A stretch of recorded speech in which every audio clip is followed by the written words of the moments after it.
আসসালামু আলাইকুম। তো যেই উদ্দেশ্যে মূলত ভিডিওটা করা, যে আপনারা অনেকেই গার্মেন্টস কারখানা করতে চান, ছোট কারখানা করতে চান এবং আমাদের একটা ট্রেনিং প্রোগ্রামের কথা ছিল। তো আমার ব্যস্ততার কারণে আমি এটা করতে পারিনি, এজন্য আন্তরিকভাবে দুঃখিত। তো আপনারা যারা কারখানা করবেন তাদেরকে রিকোয়েস্ট থাকবে, প্রথমে আপনারা যে জিনিসটা অ্যানালাইসিস করবেন যে আপনি কোন প্রোডাক্ট নিয়ে কাজ করবেন। ওই প্রোডাক্টের চাহিদা আপনি যে লোকাল এরিয়াতে আছেন ওই এরিয়াতে কেমন, এবং আপনি কিভাবে প্রোডাক্টগুলো বিক্রি শুরু করবেন।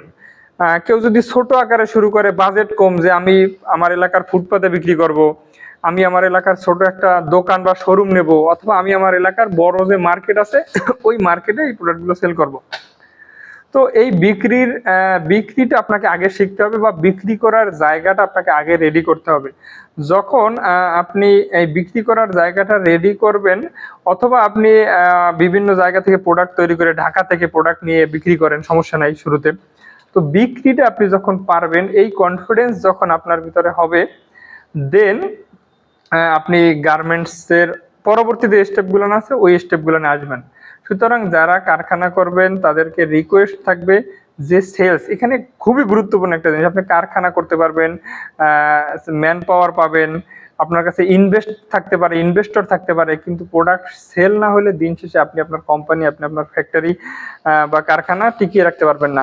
আর একটা জিনিস, কোন প্রোডাক্টগুলো এলাকায় ট্রেন্ডি বা চাহিদা সম্পন্ন, অথবা কোন প্রোডাক্টগুলো তৈরি করলে লাভ একটু কম হোক, প্রফিটটার মার্জিনটা কম থাকুক, কিন্তু সেলেবল, মানে বিক্রয়যোগ্য, খুব দ্রুত বিক্রয় হবে, আপনার স্টকে পড়ে থাকবেন। আপনি যদি 50,000 টাকার ফেব্রিক্স আনেন, ওই প্রোডাক্টগুলো তৈরি করে যাতে 60, 70, 80,000 টাকা বিক্রি করতে পারেন, কিন্তু ওইটা যদি ঘরে থেকে যায়, আপনার বাসায় বা স্টকে বা কারখানায় থেকে যায়, তখন কিন্তু আসলে আপনার জন্য আবার ইনভেস্ট করা, আবার টাকা ম্যানেজ করা টাফ হয়ে যাবে। সুতরাং এই জিনিসটা অবশ্যই মাথায় রাখবেন। ভিডিওটি ভালো লাগলে শেয়ার করে দিবেন, আর যে কোনো পরামর্শে কমেন্ট করতে পারেন যে এই বিষয়গুলোর নেক্সট কি হবে, তাহলে আমি উত্তর দেওয়ার চেষ্টা করব অথবা ভিডিও করার চেষ্টা করব।